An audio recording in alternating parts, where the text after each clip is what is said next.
2회 모의고사죠. 이제 51일 남았습니다. 지금부터는 남은 기간 동안 최선을 다해서 열심히 하시면 2차 과목은 충분히 고득점 할 수 있습니다. 왜냐하면 2차는 단순히 암기하는 과목입니다. 솔직히 말하면 1차는 좀 시간이 많이 걸리지만, 자, 2차 2회 모의고사 1번 바로 보겠습니다.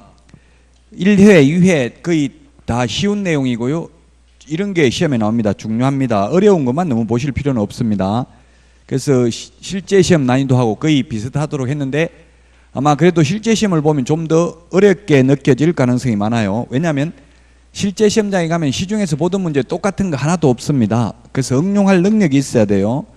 시중에 있는 모의고사는 다 기출문제 보고 그대로 베낀 것도 있고 그래서 눈에 익은 게 많아요. 그러나 실제 시험은 똑같은 문제 하나도 없습니다.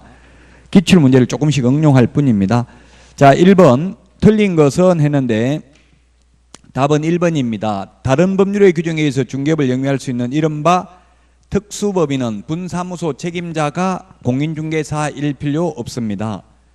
그리고 또 특수법인은 등록 기준도 적용하지 않습니다. 그러나 특수법인도 원칙적으로 등록은 하여야 합니다. 그러나 그 특별법에 공인중개사법 제9조를 배제한다는 규정이 있을 경우에는 등록을 안 해도 됩니다.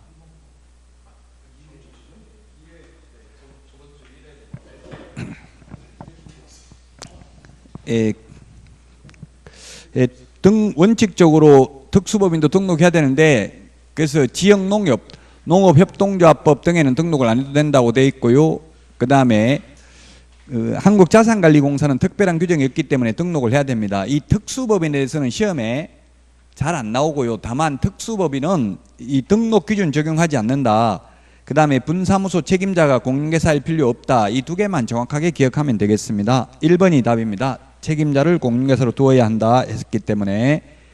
그 다음에 2번 사무소는 한 개만 둘 수 있습니다. 등록관청 안에. 우리 핵심 비교정리 프린터 53번 맨 밑에 보면 이중 등록, 이중이라는 말 들어가는 거 반드시 시험에 출제되지 53번에 있습니다. 필기 안에도 이중 등록, 이중 소속이 있고 이중 등록, 이중 소속, 그 다음에 이중 사무소가 있고 그 다음에 이중 계약서, 이중 계약서가 있고 그 다음에 이중 직업. 시험에 이중 직업이라고 나온 적은 없습니다. 다만 겸업이라는 표현으로 나온 적은 있습니다. 이중 직업이나 겸업이나 직업을 두 개 가지니까 같은 말이죠.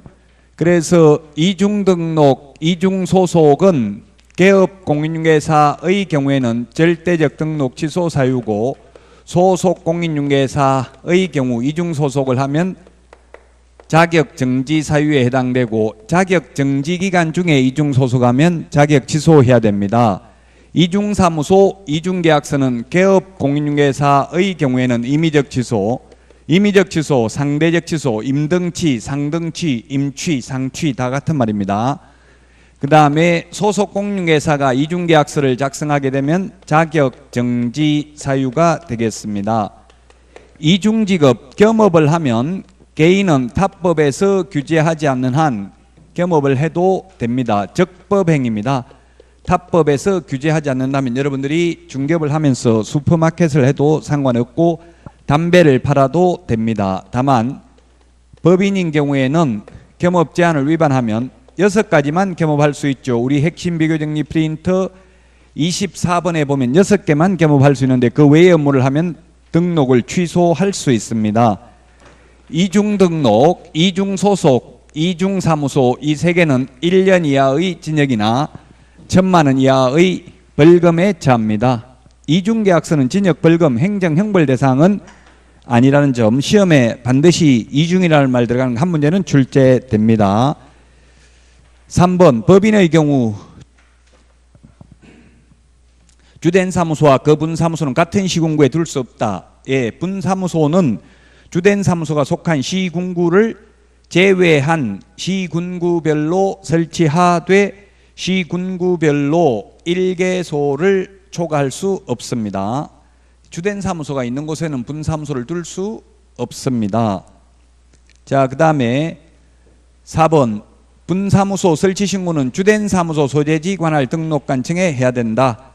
그렇습니다. 우리 핵심 비교 정리 프린트 4번 맨 밑에 보면 분사무소 설치 신고, 맨 밑에 별표에 보면 분사무소 이전 신고, 분사무소 휴업 신고, 분사무소 인장 등록, 분사무소 업무 정지 모두 주된 사무소 등록관청이 한다라고 되어 있습니다. 다만 분사무소의 지도 감독은 둘 다 가능하다. 둘 다라고 하면 주된 사무소 등록관청도 가능하고 분사무소 소재지 시장군수구청장도 가능하다. 다만 4번 핵심 비교 정리 프린트 4번 맨 마지막 별표에 보면 중개보수는 분사무소에서 중개행위를 했다면 분사무소 관할 시도 조례가 정하는 보수를 받습니다. 주택의 경우에는. 그래서 4번도 맞고요. 5번은 개업공개사는 다른 개업공개사와 중개사무소를 공동으로 사용할 수 있다. 물론 업무정지기간 중에는 안 됩니다.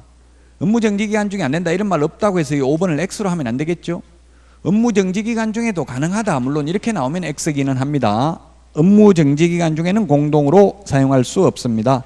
1번에 답 1번입니다. 그 다음에 2번 문제 보겠습니다. 2번 문제 옳은 것은 했는데 1번 보조원 고용신고는 업무 개시 전에 미리 해야 됩니다. 1번 틀렸습니다. 10일 이내. 고용관계 종료 신고가 10일 이내죠. 그래서 1번 틀렸고 2번 소속공개사 또는 보조원의 모든 행위가 아니라 업무상 행위는 그를 고용한 개업공개사의 행위로 추정한다가 아니라 본다. 맞습니다. 2번이. 자, 그 다음에 3번은 고용관계 종료 신고는 사전에 하는 게 아니라 사후 10일 이내에 합니다. 4번 소속공개사 고용한 경우에는 자격증 4번 첨부하여 신고해야 된다. 신고서를 등록관청에 제출해야 된다 했는데 우리 핵심 비교정리 프린터 암기 프린트 51번에 동그라미 3번에 있습니다.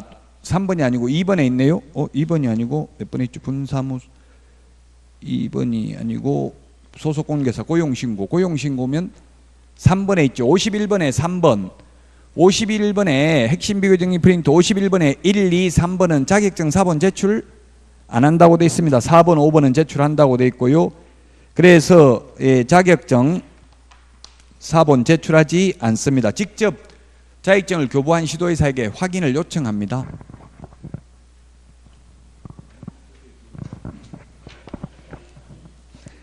자, 그래서 4번 X고요. 5번 소속공개사는 중개행위에 사용할 인장으로 인감증명법에 따라 신고한 인장을 등록해야 된다 했는데 옛날에는 맞습니다. 그러나 지금은 인감도장이 아니라도 되고 다만 7mm 이상 30mm 이내의 실제 성명이 나타난 인장이면 되죠.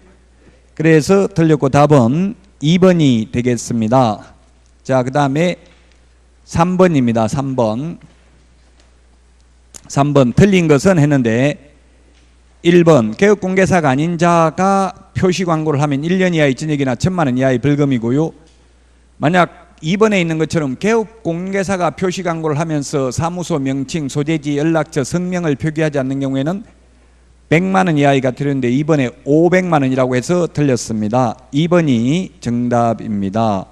그 다음에 3번 공인중개사가 아닌 자는 공인중개사 명칭을 사용할 수 없고 이와 유사한 명칭을 사용하더라도 1년 이하의 징역이나 1,000만 원 이하의 벌금입니다.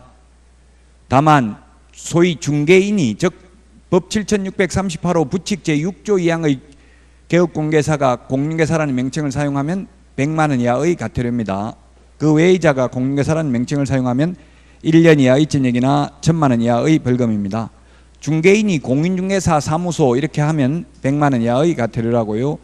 자, 그 다음에 4번 개업공개사가 아닌 자는 표시광고를 하여서는 아니 된다.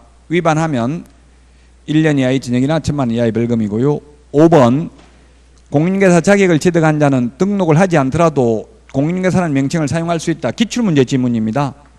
자격만 취득하면 공인중개사죠. 공인중개사를 공인중개사라고 부르는 것은 위법이 아니다. 자격을 취득하면 등록 안 해도. 3번까지 다 뭐 평범하고도 평범하니까 중요합니다. 오히려 너무 사이드에 있는 거 위주로 할 필요 없어요. 이제 평범한 걸 정확하게 하는 게 중요해요. 4번은 2019년 3월 삭제된 내용입니다. 3월에 신설된 내용이고 삭제된 내용입니다. 그래서 중요합니다. 이게 서식 오늘 프린트 내드렸죠. 개정된 법령 서식 프린트 받았죠? 오늘 개정된 거 내드렸습니다. 그걸 한번 개정된 거 프린트 비교정리 프린트 말고 개정된 거 내드렸는데요. 펴보세요. 그 개정된 거.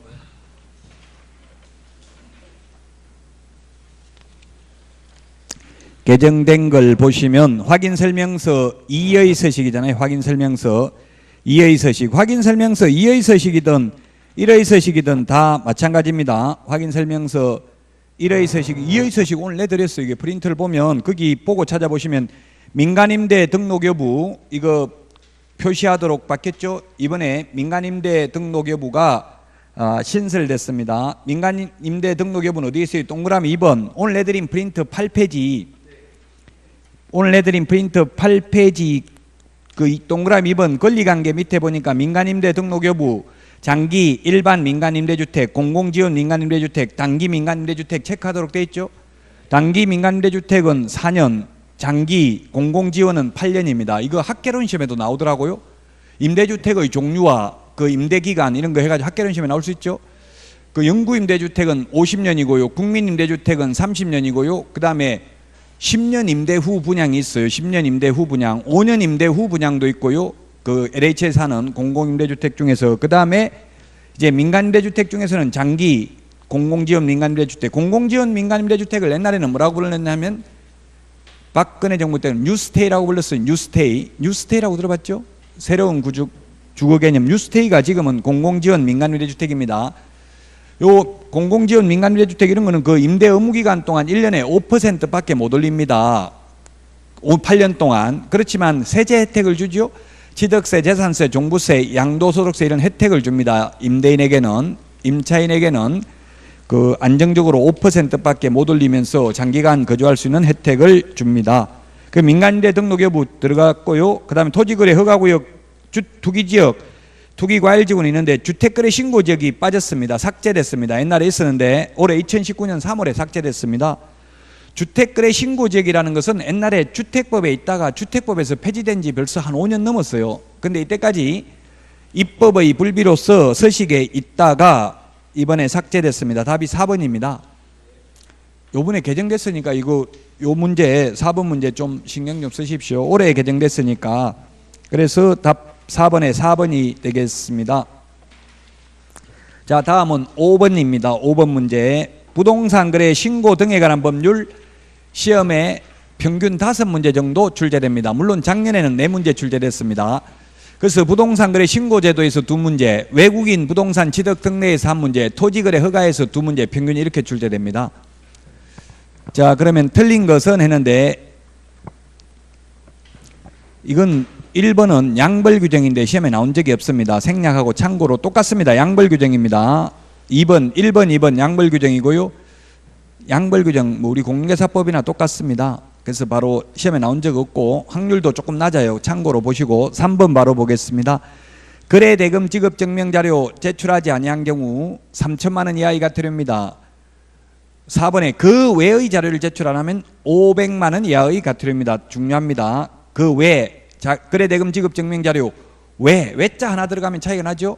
거래대금 지급 증명자료 3천만 원 외의 자료 500만 원 이하의 과태료입니다. 5번에 이런 거래대금 지급 증명자료 외의 자료를 제출하지 않는 경우 자진신고하면 감경 면제할 수 있다 했는데 안 됩니다. 답이 5번입니다. 우리 핵심 비교정리 프린터 47번에 보면은 자진신고해도 면제 감경해주지 않는 거 3가지를 적어놨습니다. 60일 이내에 미신고, 60일 이내에 부동산 거래 신고하지 않는 경우, 그 다음에 2번째 거래대금 지급 증명자료 미제출, 그 다음에 그 외에 거래대금 지급 증명자료 외의 자료 미제출 요 3개는 자진신고해도 면제 감경해주지 않는다. 핵심 비교정리 프린트 47번에 있죠. 자진신고해도 면제해주지 않는다. 그래서 면제 감경해준다 해서 5번이 틀렸습니다. 자, 그 다음에 6번입니다. 틀린 것은 했는데 부동산 거래 신고와 관련된 과태료는 신고관청이 부과합니다. 2번 신고관청이 과태료를 부과한 때에는 10일 이내에 등록관청에 통보해야 됩니다. 우리 10일은 핵심 비교 정리 프린터에 다 정리가 되어 있죠. 핵심 비교 정리 프린터 10일이 몇 번에 있습니까? 10일이 40번에 보면은 40번에 동그라미 9번에 있습니다. 40번에 동그라미 9번에 보면 있습니다. 10일 이내에 통보한다. 답이 3번이네요. 거짓 신고하면 취득가격의 100분 5% 이하 과태료죠. 옛날에 취득세 3배였는데 강화됐습니까? 지금은 완화됐습니까? 옛날보다 완화됐죠.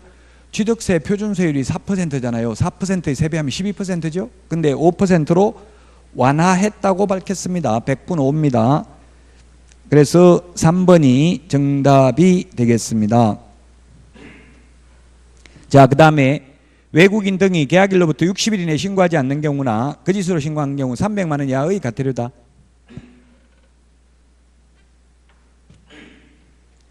예, 맞는데 이게 엄밀히 보면 이건 조금 뭐 약간 논란의 여지는 있지만 상대적으로 풀어야 돼요. 객관식은.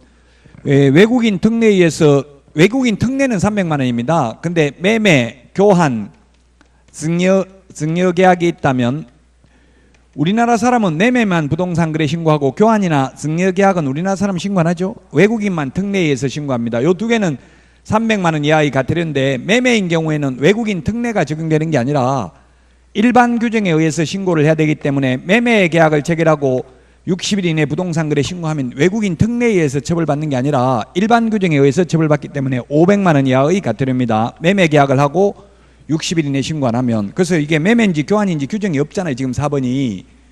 그래서 약간 논란의 여지는 있지만 전체적인 문맥상 3번을 답으로 해야 되겠죠. 4번은 외국인 특례에 대해서 묻고 있다고 해석해야 됩니다. 제가 내고 제가 마음대로 해석하긴 하지만 그 기출문제 이렇게 나오더라도 3번을 답으로 해야 됩니다. 4번도 매매계약은 500만 원 이하의 과태료다.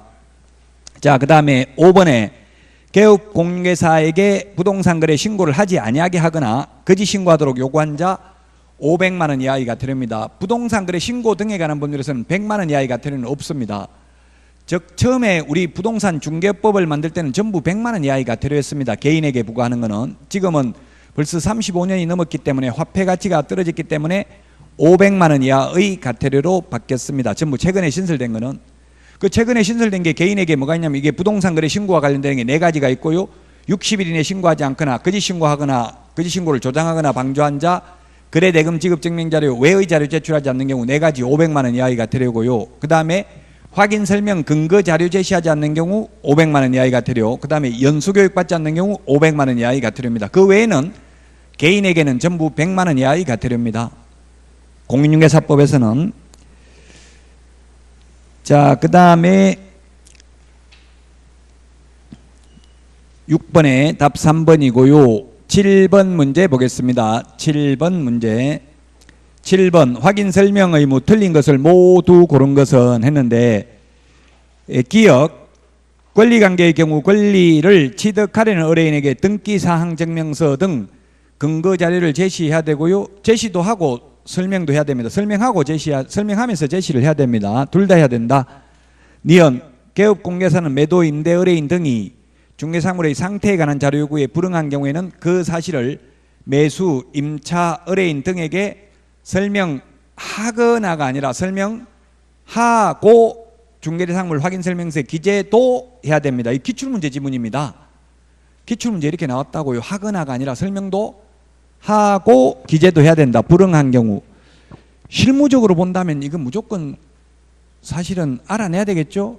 주인한테 물어보니까 주인이 안 알려줘서 나도 모르겠다 이렇게 설명하고 나도 모른다 하고 적어도 줘야 된다고요. 근데 현실적으로는 어떻게든지 알아내야 할 겁니다. 상태에 관한 자료를. 그래서 이게 고득점에서 합격하신 분들은 가급적이면 개업 안 하는 게 좋아요. 거의 80% 이상 망하는 걸 제가 봤습니다. 80점 이상 받으면. 65점 밑으로 받으면 눈 감고 그냥 개업하면 다 성공합니다. 제가 본 통계로는. 저도 수없이 망했어요. 저도 80점 이상 받았어요. 시험 볼 때. 자, 니은 설명하거나가 아니라 설명도 하고 기재도 해야 된다. 불응한 경우에는. 자, 그 다음에 디귿은 계약서 확인 설명서는 서명 또는 날인이 아니라 서명 및 날인. 이건 기출문제입니다. 기출문제. 서명 및 날인입니다. 계약서와 확인 설명서만. 그 외에 우리 공인중개사법상 모든 서식은 서명 또는 날인입니다. 다만 매수 신청 대리에서는 서명 및 날인인지 서명 또는 날인인지 규정 안 하고 그냥 매수 신청 대리에서는 서명 날인이라고 돼 있어요. 서명 날인. 매수 신청 대리는 서명 날인이라고 돼 있다면 이건 아마 두 개 다라고 해석해야 되는데 시험에 매수 신청 대리만 서명 날인이라고 돼 있고 나머지 우리 거래계약서 확인 설명서는 서명 및 날인이라고 돼 있고 나머지 전속 중개계약서 등에는 서명 또는 날인입니다. 그래서 D가 틀렸습니다. 또는이라고 해서 틀렸습니다. 서명 및 날인입니다.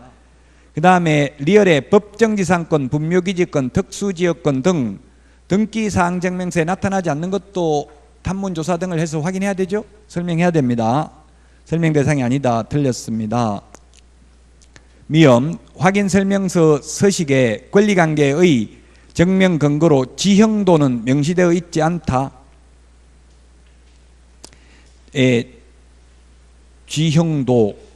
지형도는 명시되어 있지 않습니다. 기출문제 지문입니다. 이거 지형도는 없습니다. 지적도 임야도는 있는데 지형도는 없습니다. 지형도라는 것은 등고선이 표시되어 있는 지적도를 지형도로 합니다. 우리 공법에서 지형도면 고시 이런 말 하죠. 그게 지형도입니다. 지형도는 없습니다. 기출문제 지문입니다. 답 2번이 되겠습니다. 2번. 자, 그 다음에 8번입니다. 8번. 틀린 것은 했는데 개업공인중개사가 동호수가 특정된 아파트 분양권 매매를 업을 하면 1년 이하의 징역이나 1,000만 원 이하의 벌금이다. 분양권 중개를 업을 하면 적법행위고요. 분양권 매매를 업을 하면 1년 이하의 징역이나 1,000만 원 이하의 벌금이고요. 분양 관련 증서 매매를 업을 하면 3년 이하의 징역이나 3,000만 원 이하의 벌금이죠. 동호수가 특정된 분양권이니까 미래의 건축물, 건물 매매를 업을 한 거하고 똑같다고요. 분양 관련 증서, 청약저축, 청약예금, 통장 등을 매매를 업을 했다면 3년 이하의 징역이나 3,000만 원 이하의 벌금이겠죠.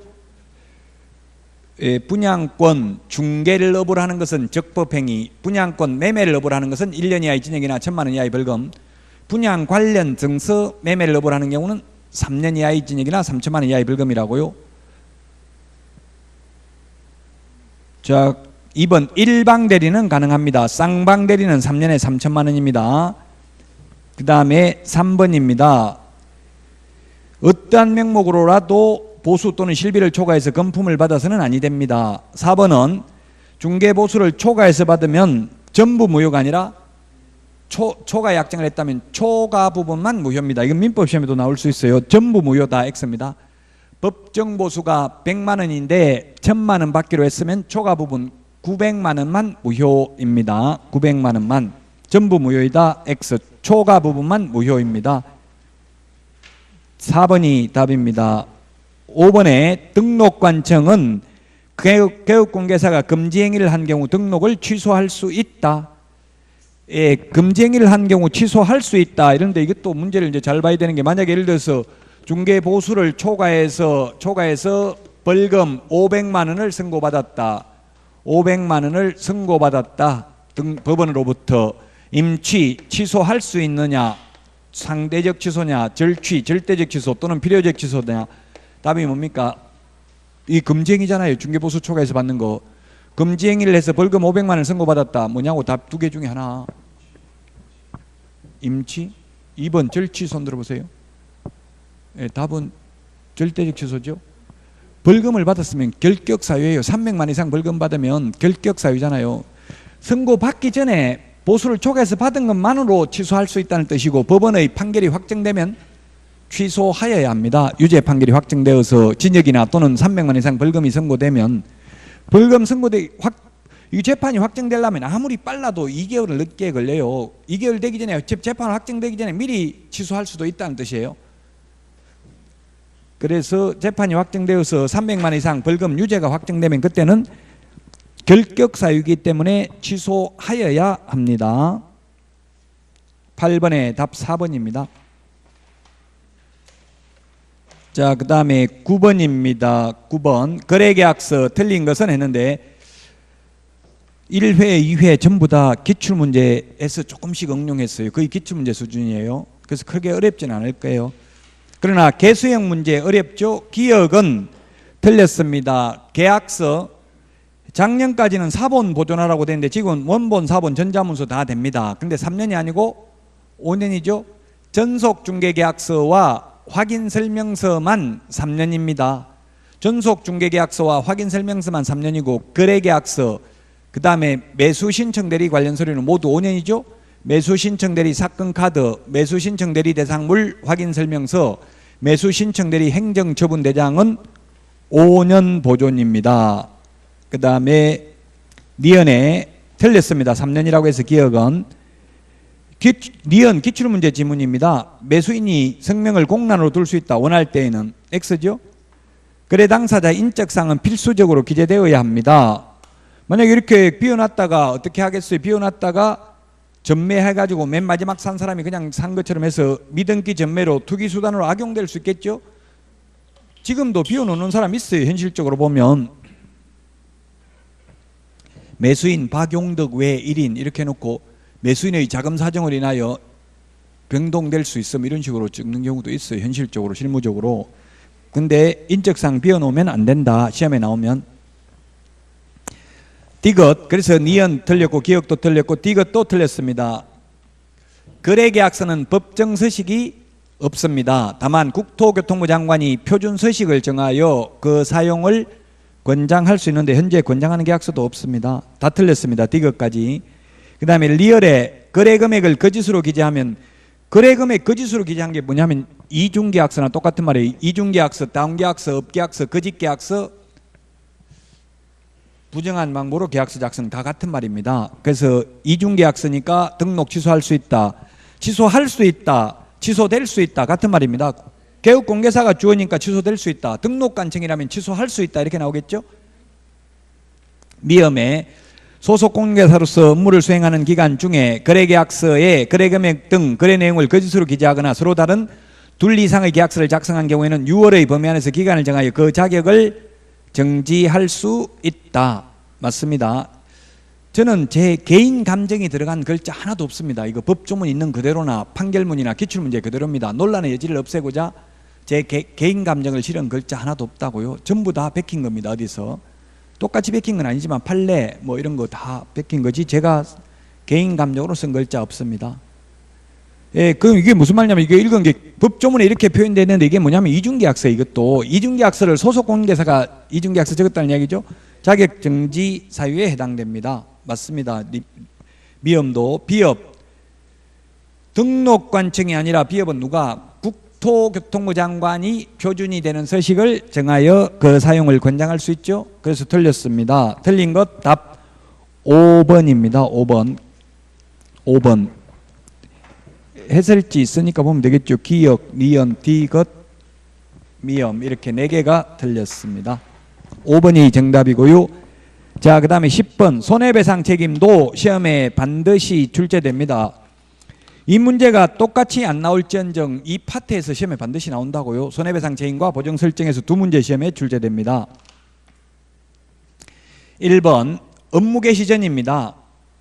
보증보험, 공제 또는 공탁 중에서 하나만 가입해도 되고 3개 다 가입해도 됩니다. 2번 공탁금은 3년간 회수할 수 없습니다. 사망하거나 폐업한 때에도 3년입니다. 그 다음에 3번은 손해배상은 3가지입니다. 개업공개사의 고의가실이 있거나 고용인, 직원의 고의가실이 있거나 다른 사람의 중개인이 장소 제공을 하여 의뢰인에게 재산상 손해가 발생한 경우 그 손해를 배상할 책임이 있죠. 3가지가 손해배상 요건입니다. 자, 그 다음에 그래서 3번 타인에게 중개인이 장소 제공했으니까 손해배상 책임이 있습니다. 4번 손해배상 책임은 가입한 보증보험 보장금액 한도로 한다. 즉 얼마 가입해요? 법인은 2억, 개인은 1억, 분사무소 1억, 지역농협 1,000만 원 가입했는데 보험가입 한도 내에서만 배상 책임이 있다. X죠. 손해액 전부를 다 배상해야 되고요. 보험회사에서는 보험가입 한도 범위 내에서만 책임지죠. 그 자동차 보험 이런 건 대물 보상, 대인 보상 이게 있잖아요. 금액이 그 한도 내에서 배상하지만 우리는 손해액 전부를 다 배상해야 됩니다. 1억 보험을 가입했지만 손해 7억 입혔으면 보험회사에서 1억 물어내고 나머지 돈은 개인 돈 가지고 다 배상을 해야 됩니다. 손해액 전부를 다 배상해야 됩니다. 4번이 틀린 정답입니다. 5번 중개 의뢰인이 개업공개사에게 소정의 보수를 지급하지 아니한 무상중개의 경우에는 손해배상 의무가 당연히 소멸되는 것은 아니다. 예, 그렇습니다. 무상중개라도 확인 설명해야 되고 확인 설명을 잘못해가지고 손해가 발생했으면 손해배상을 해야 됩니다. 안 그러면 어떤 일이 생기겠어요? 보통 매도인한테 10억만 받아주시오. 더 받는 건 다 개업공개사님 먹어도 좋습니다. 이렇게 매도인 이야기해가지고 예를 들면 매수인한테 13억이라고 이야기해가지고 13억에 팔아버리고 매수인한테는 중개보수 한 푼도 안 받고 매도인한테 3억 받아서 먹을 수 있죠. 그럼 매수인 손해보니까 매수인한테는 비록 중개보수 안 받았다 하더라도 확인 설명은 해야 된다. 못 쓰는 땅을 갖다가 이거 뭐 사면 벼락부자 된다 이런 식으로만 말하고 팔아먹으면 중개하면 안 된다 이 말입니다. 그래서 10번에 답 4번입니다. 11번도 전속중개계약도 반드시 출제됩니다. 전속중개계약. 1번 개업공개사는 전속중개계약을 체결한 때에는 정보망과 일간신문이 아니라 정보망 또는 일간신문, 또는이 중요합니다. 또는 일간신문에 정보를 공개해야 됩니다. 7일 이내에. 맞습니다. 또는입니다. 2번 중개 의뢰인이 전속중개계약의 유효기간 내에 스스로 발견한 상대방과 직접 거래한 경우 중개 의뢰인은 개업공개사에게 중개보수의 50%를 지불할 의무가 있다. 보수를 50% 주는 게 아니라 뭐만 준다 했어요? 비용만 쓴 비용만 주는데 비용도 무조건 주는 게 아니라 중개보수의 50% 범위 내에서 사회통념상 상당하다고 인정하는 비용만 줄 뿐이지 비용 지출한 게 없으면 무조건 50% 받는 게 아니죠.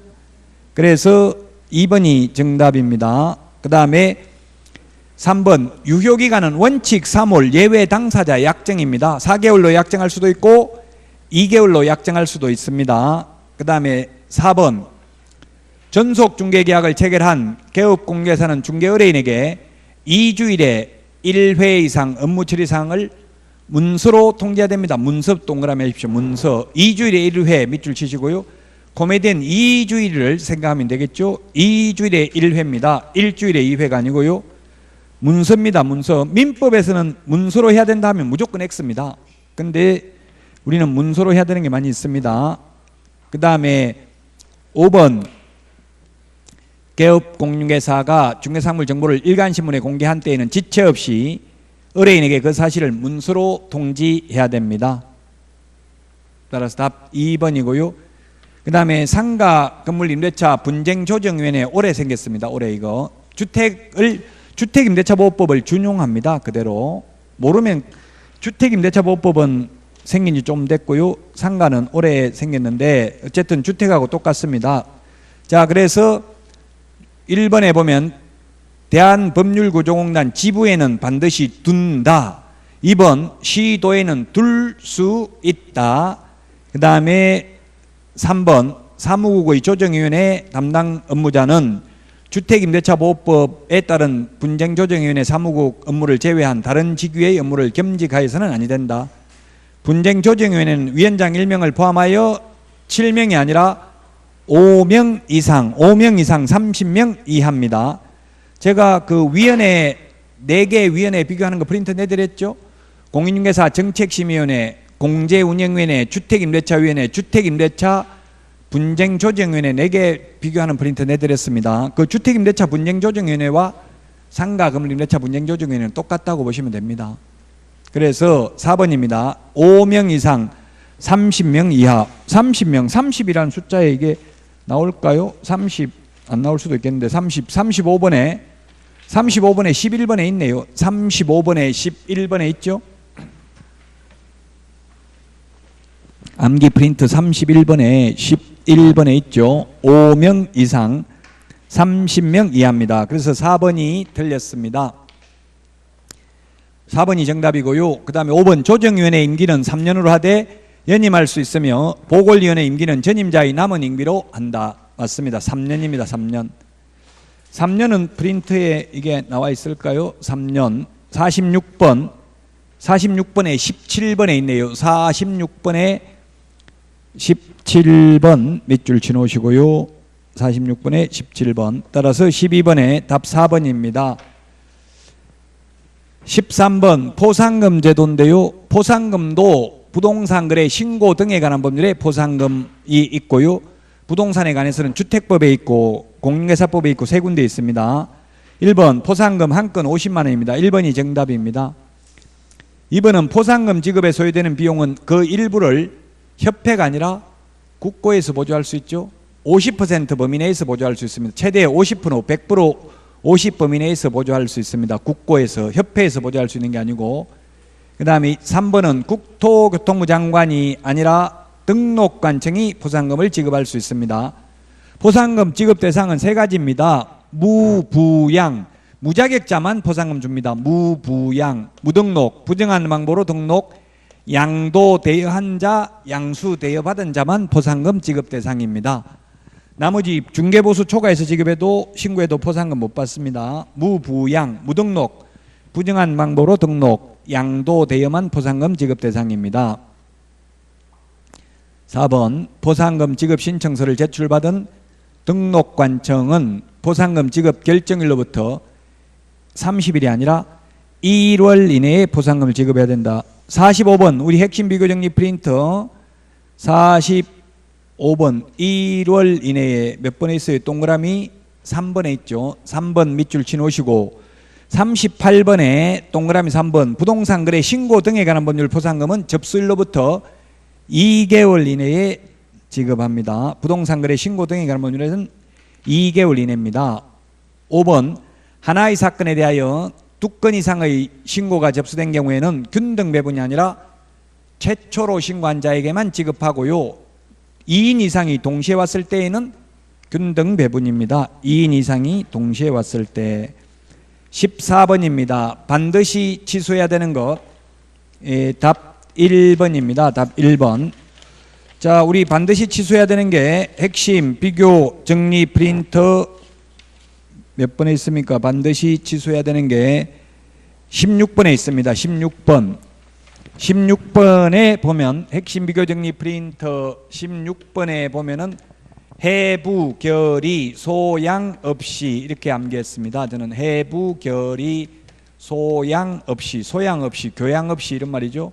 해부는 우리나라에서는 부검하는 거 싫어합니다. 해산, 부정한 방법으로 등록, 결격 사유, 이중 등록, 이중 소속, 양도 대여, 업무 정지 기간 중에 업무하거나 자격 정지 기간 중에 있는 소속 공개사로 하여금 업무를 하게 한 경우 최근 1년 이내에 2회 이상 업무 정지 처분을 받고 또다시 업무 정지에 해당되는 위반 행위를 한때 취소하여야 합니다. 그 1번에 있는 것처럼 독점규제 및 공정거래법 위반으로 최근 2년 이내에 2회 이상 시정조치나 과징금을 받은 경우에는 등록을 취소할 수 있습니다. 최근 2년 이내에 2회 이상 독점규제 및 공정거래법 위반으로 시정조치나 과징금을 공정거래위원회로부터 받은 경우에는 등록을 취소할 수 있습니다. 그래서 답은 1번이 되겠습니다. 단순히 암기해야 되는 부분인데 시험에 행정처분, 행정벌 합해서 4문제 출제됩니다. 10점입니다. 꼭 암기해야 될 부분입니다. 이건 단순히 꼭 암기해야 될 게 행정처분, 행정벌, 그 다음에 계약서 필요적기 사항, 금융계약서, 그 다음에 실거래계약 신고해야 될 사항, 전속중개계약 시 정보 공개해야 될 내용, 확인 설명해야 될 내용 9가지, 요 5개 암기하면 2문제입니다. 다 합하면 6문제 15점입니다. 단순히 암기해야 되는 게 공인중개사법에서. 자, 그래서 14번에 1번이 임의적 취소고요. 그 다음에 15번 자격정지에 관한 설명을 옳은 것은 했는데 1번님이 답입니다. 등록관청은 자격정지 사유에 해당하는 사실을 알게 된 때는 지체 없이 그 사실을 시도지사에게 통보해야 됩니다. 1번이 정답이고요. 그 다음에 2번 시도지사는 공인중개사의 자격을 정지하고자 하는 경우에 청문을 해야 된다 했는데 청문은 취소 3개만 청문한다고 했어요. 자격 취소, 등록 취소, 지정 취소 3개만 청문합니다. 매수 신청 대리인 등록 취소는 취소라도 청문하지 않습니다. 매수 신청 대리인 등록 취소는 의견 진술기에만 부여합니다. 매수 신청 대리인 등록 취소는. 그래서 1번 틀렸고 2번은 우리 그 핵심 비교정리 프린트 54번 맨 밑에 보면 동그라미 7번까지 있는데 6번, 7번 청문과 의견 진술기에만 사무소 관할 시도지사고 나머지는 모두 교부한 시도지사입니다. 교부한 시도지사. 그래서 사무소 관할 시도지사 X입니다. 핵심 비교정리 프린트 54번 맨 밑에 정리되어 있습니다. 그 다음에 4번 시도지사는 공인중개사의 자격정지 처분을 한 때에는 5일 이내에 보고해야 된다 했는데 보고는 오로지 자격 취소만 보고가 있습니다. 자격 취소만 50번에 보면 50번의 동그라미 2번에 있죠. 50번의 동그라미 2번에 보면 자격 취소만 5일 이내 보고가 있고요. 나머지 자격정지, 업무정지, 등록취소, 지정취소 모두 보고 규정이 없습니다. 5일 이내에 보고하는 것은 자격 취소밖에 없습니다. 자, 그 다음에 5번 자격 정지된 자는 자격 정지 처분을 받은 날로부터 7일 이내 반납해야 된다 했는데 반납은 취소 3개만 반납합니다. 자격 취소, 등록 취소, 매수 신청 대리인 등록 취소만 반납합니다. 지정 취소는 취소라는 말을 쓰더라도 지정 취소는 반납하지 않습니다. 지정 취소는 반납 규정이 없다. 우리 핵심 비교정리 프린트 39번에 동그라미 3번, 4번, 5번에 나와 있잖아요. 반납 3개, 7일 이내 반납입니다. 39번에 3, 4, 5에 나와 있죠. 지정 취소는 반납 규정이 없습니다. 거래정보사업자 지정 취소는 반납 규정이 없다. 여기까지 하고 16번부터 쉬었다가 하도록 하겠습니다.